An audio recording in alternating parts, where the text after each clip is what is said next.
Did Dumbledore create a Horcrux? Hey, brother. Guys, I've been on a bit of a Harry Potter high for the last 25 years, but there's still one character that vexes me with his almighty plot convenience and deus ex machina powers. None other than Fawkes the Phoenix. Or as I like to call him by his proper name, a weirdly specific flying bag of answers. Or Mr. Bob for short. If you know, you know. Because what do you mean that being loyal to Dumbledore means he's just summoned to you and, oh, have you been infected with a deadly poison that only has one cure? No problem, I am that cure. Can't get out of this cave? I got you. This is just like magic! Can't apparate inside of Hogwarts? I can. Can't deny. Dumbledore's got style. Oh, I'm sorry, Harry. Is everyone so super impressed that you survived the killing curse? Hold my butterbeer. Oh, also, my tail feather is in your wand. I mean, why is it important that it was specifically me? Because I'm much more than a bird, Harry. I am Dumbledore's Horcrux. And today, we're gonna prove it.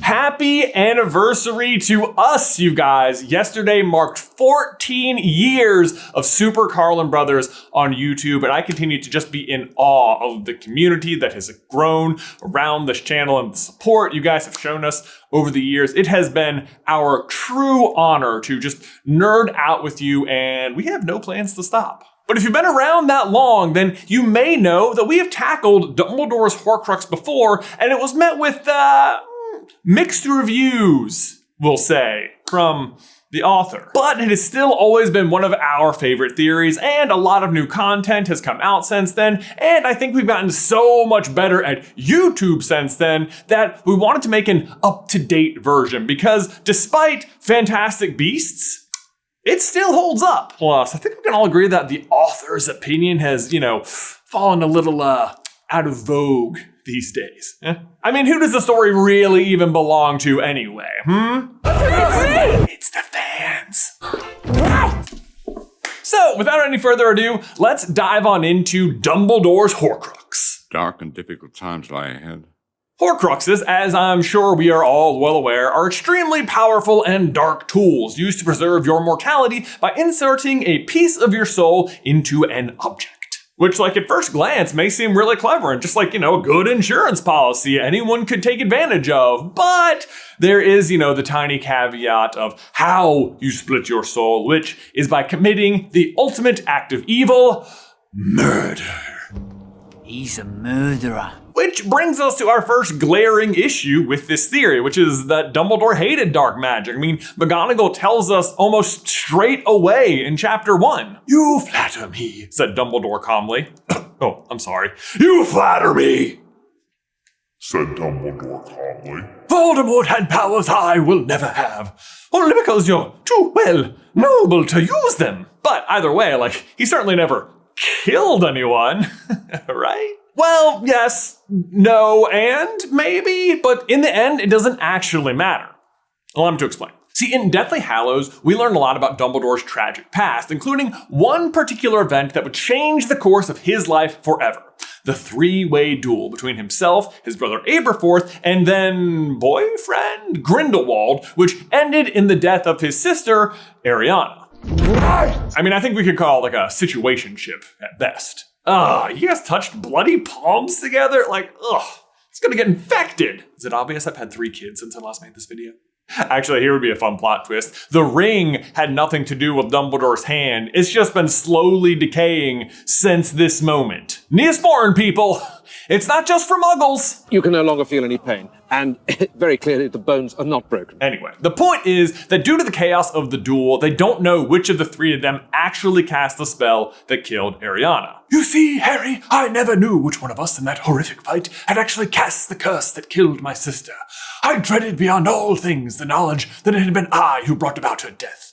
Not merely through my arrogance and stupidity, but that I actually struck the final blow that snuffed out her life. So actually, yes, Dumbledore may have killed her. It is perfectly possible he cast the spell responsible for her murder. Ah, I hear you saying, but isn't the fact that he doesn't know proof that he didn't make a Horcrux? Because wouldn't he have had to know he'd done it to, actually split his soul? Obviously.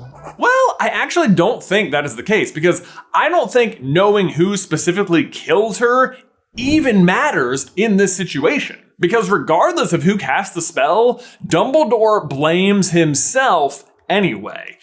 To him, the cause of her murder isn't down to which wand the magic physically left, but to his own failure as a brother, his own neglect for Ariana's care, and his resentment that he had to care for her at all after he had just graduated and was about to go on some big world tour. He viewed her as a hindrance to his own ambitious plans rather than as a sister in need, and to him, that is what killed her. It's kind of like how it wouldn't have even mattered if Sirius had had a trial, because he would have just taken the stand, and before they'd even asked, he'd be like, I killed Lily and James. It's all my fault.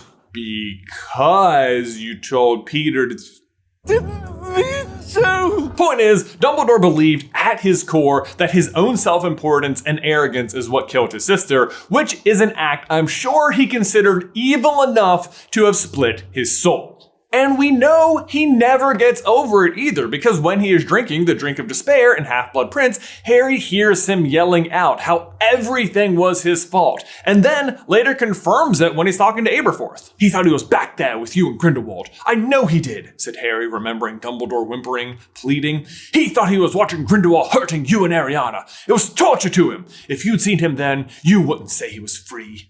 Which means that after Ariana died, you have the magically brilliant and spectacularly depressed teenage Dumbledore at his lowest point ever. And if ever there was a moment he'd resort to dark magic, I think that would be it. And of course, we know that teenage Dumbledore didn't have nearly as many scruples about dark magic as older Dumbledore. I mean, even the fact that he thinks he could have been the one to kill Ariana means he must have used some dark magic in that duel, right? Of course, that being said, I don't think it was a matter of being dark or evil. It's the super magical young Dumbledore trying to solve his emotional problems, not by confronting them, but with magic.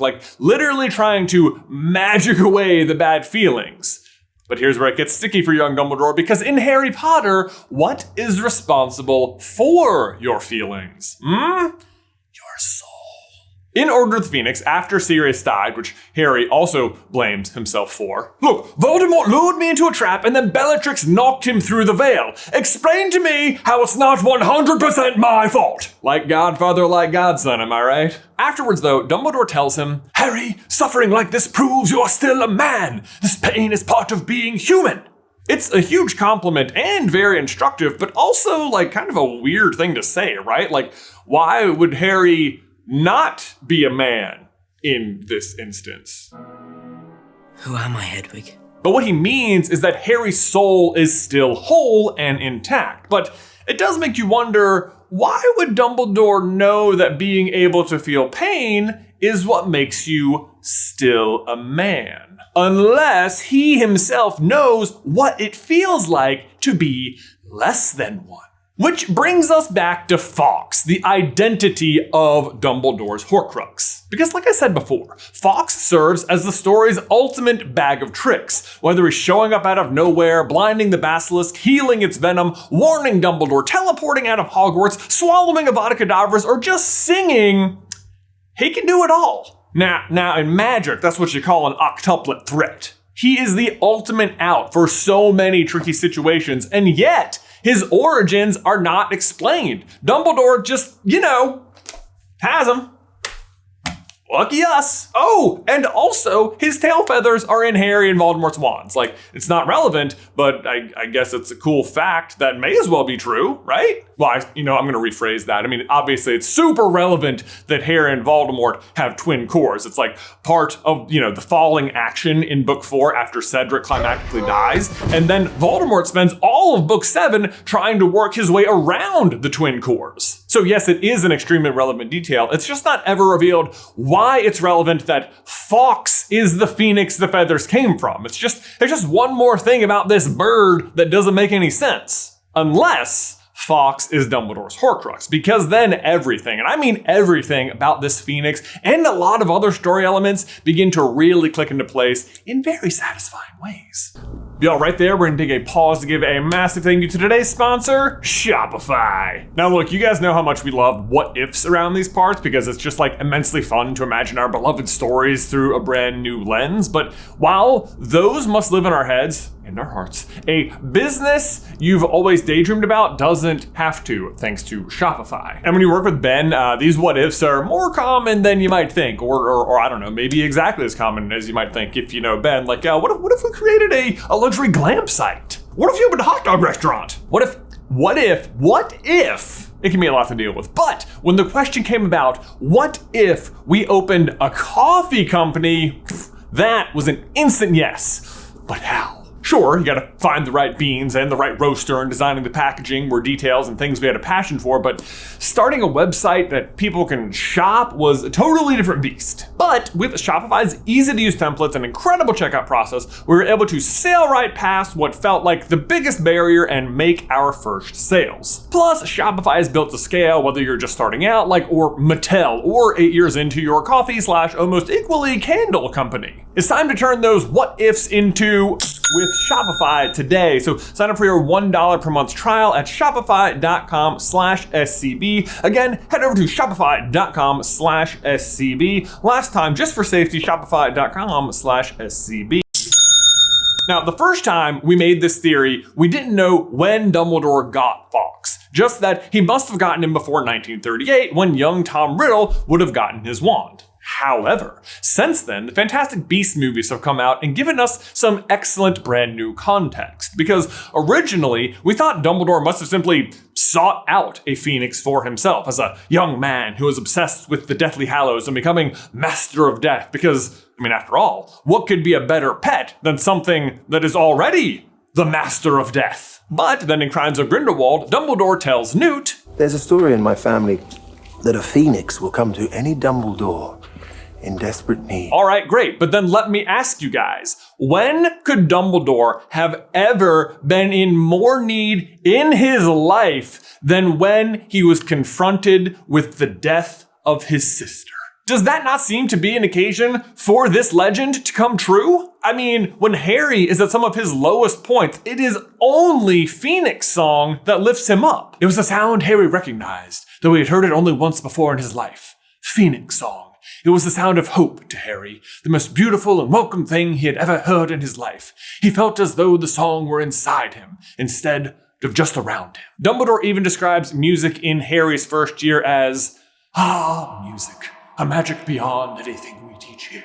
But yes, I do hear you. Isn't it heavily implied that this Phoenix at the end of Crimes of Grindelwald is Fawkes, and he doesn't seem to belong to Dumbledore then? Does he? Well, let me just stop you right there, because first of all, it is never confirmed that this Phoenix is the same Phoenix Dumbledore owns, and we can't say with 100% certainty that he doesn't already have Fawkes. Perhaps when he's talking to Newt here, he's just being coy with him, because, well, that's a very Dumbledore thing to do. They say there's a legend in my family that foxes appear to Dumbledores in need. Go ahead and ask me if it's happened, Newt. Nope, okay, we're talking about other things. Got it. But second, even if this is Fawkes, that's still okay. He could have appeared to Dumbledore when he was younger, become the Horcrux, and then left. Heck, if he has a bit of Albus's soul in him, maybe he's that much more likely to appear to his nephew Aurelius here. But enough about what doesn't disprove it, and let's get into the stuff that makes way more sense if this is true. First and foremost is Fawkes' appearance in the Chamber of Secrets. Because when Dumbledore is taken from the grounds, he announces to the room, "You will find that help will always be given at Hogwarts to those who ask for it. And this, of course, eventually manifests itself down in the chamber after Harry shows him extreme loyalty and Fawkes appears? But, like, why? Why does showing Dumbledore loyalty summon his bird? Like, just because he's his pet?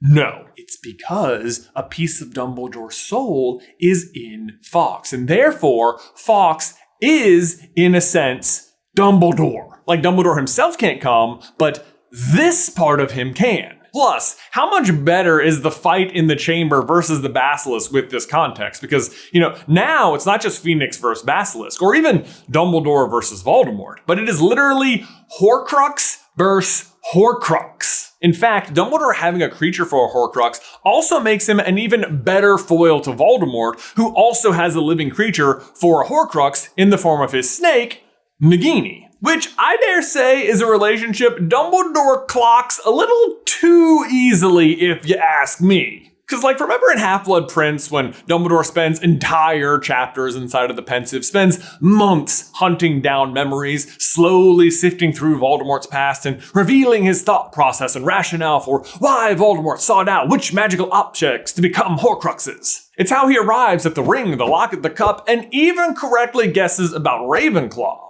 Nagini, on the other hand, he solves in 2 sentences? She underlines the connection, which enhances Lord Voldemort's mystique. I think he is perhaps as fond of her as he can be of anything. He certainly likes to keep her close, and he seems to have an unusual amount of control over her, even for a Possum-mouth. Oh, is that so, Dumbledore? Because I can't help but notice the odd similarities between you and Fawkes. I mean, Dumbledore is also very fond of Fawkes, keeps him close most of the time, right next to his desk, and has an unusual amount of control over him. I don't know, being able to send him into the chamber right when he needs to, or being able to summon him at a moment's notice in the middle of a duel to swallow an Avada Kedavra. Even Dumbledore's stylish escape from his office took some pretty careful coordination between man and bird, did it not? Now, Harry, of course, being of sound mind and moral judgment, is surprised to hear that Voldemort would use an animal, and Dumbledore responds, "Well, it is inadvisable to do so, because to confide a part of your soul to something that can think and move for itself is obviously a very risky business." I don't know how I would know that, but yeah, that's great. You know what else is inadvisable, though? Making a Horcrux at all, which, given the context of the conversation he's having with Harry right then, Harry would already understand, so it doesn't, make super sense unless he's speaking from experience. But now, here's where things get fun, and we explain why it's important that Fawkes specifically gave the tail feathers for the wands. Because if Fawkes is Dumbledore's Horcrux, then perhaps that means a bit of his soul is also in Harry and Voldemort's wands, which would make Harry, Voldemort, and Dumbledore all connected via the wands. And we know how frequent a trio is in Harry Potter. I mean, we got the Golden Trio, the Silver Trio, the 3 Unforgivable Curses, the 3 Deathly Hallows. Harry has 3 father figures throughout the story, and now possibly Dumbledore has 3 Horcruxes. And it gets better, because there's actually a really good example of Harry's wand acting like Dumbledore's Horcrux. But before we get to that, we should address the elephant in the room, which is that if Dumbledore had a Horcrux, and that Horcrux is an immortal animal, and that immortal animal further split the soul into 3, then how on earth did Dumbledore die? Shouldn't they have anchored him to life? Isn't that the point? Well, first of all, for Dumbledore, no, it wasn't the point. He did not create a Horcrux to achieve immortality the way Voldemort did, which I think is an important distinction. His is more of a collateral result of him trying to not feel his feelings and deal with his emotions. Relatable, am I right? But that's not the reason that Dumbledore's not anchored. He's not anchored because by the time he dies, all 3 Horcruxes have been destroyed. And this is also why it's fun to remake videos like this, because I actually need to make some corrections and updates from the first time we made this video, because we're trying to find moments here where Voldemort's wand, Harry's wand, and Fawkes all perish. And the most obvious of them, at first glance at least, is Harry's wand, which breaks when he and Hermione are fighting Nagini in Godric's Hollow.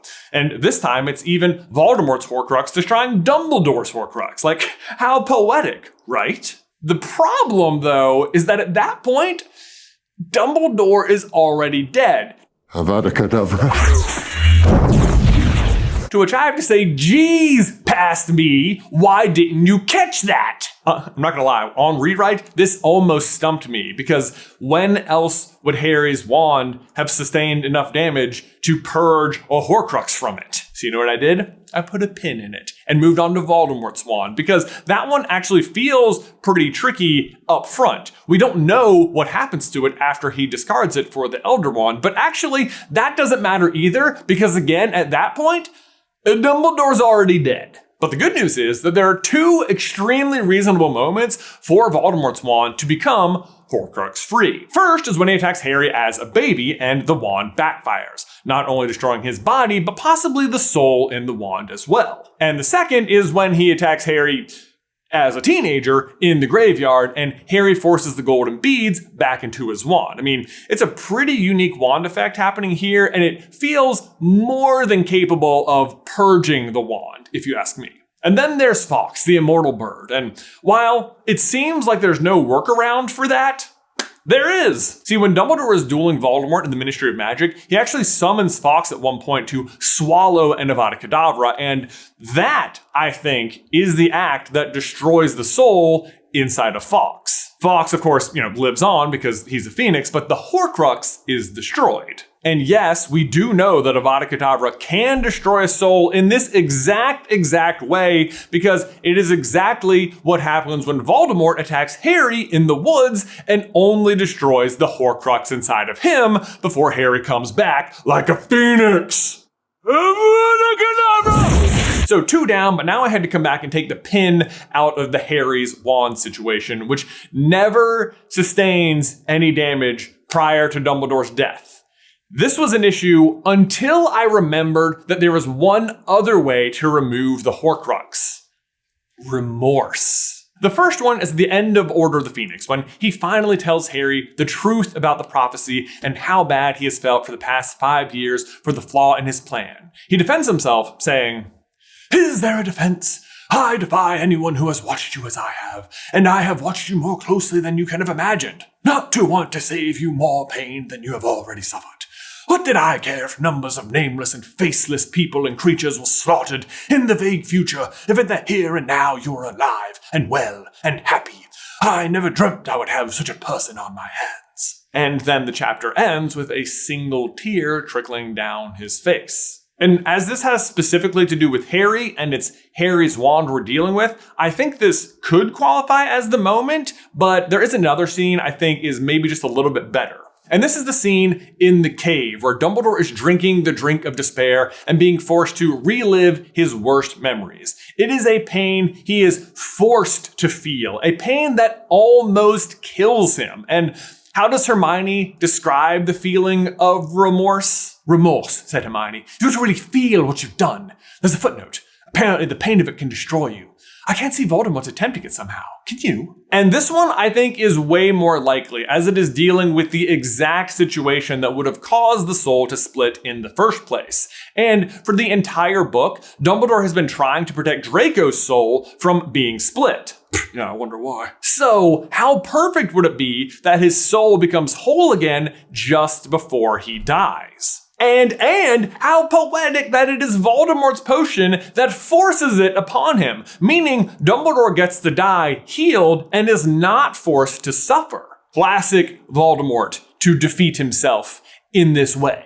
Plus, otherwise the whole remorse can heal your soul thing is just sort of like Chekhov's remorse. It's introduced, but then never used. Its only real purpose is that Harry is allowed to offer it to Voldemort at the end, but this way, someone actually did get to heal their soul. But so there you go, that's all 3 pieces of soul accounted for, and in multiple ways. But here's the real kicker, and it's the only time I think we ever get to see Harry interact with the bit of soul in his wand. It happens in the graveyard when he's dueling Voldemort, and it's actually the second half of the quote we read earlier. It was the sound he connected with Dumbledore, and it was almost as though a friend were speaking in his ear. Don't break the connection. I know, Harry told the music. I know, I mustn't. Dumbledore speaks to him those words. Don't break the connection. Because a bit of his soul is in that wand fighting with Voldemort at that moment. And that is Dumbledore's Horcrux. Guys, thanks again for watching this video. Don't forget to leave a like on it if you haven't already. And thank you again for sticking around with us for the past 14 years. If you want to watch our first version of this video from so long ago, you can check that out right here to see how much we've grown, what has changed, and just refresh yourself about all the fun that followed after that video. But otherwise, until next time, Ben, don't forget ducks. Oh, they come in cups. Even in New Zealand, ducks go in cups. Oh, bless you.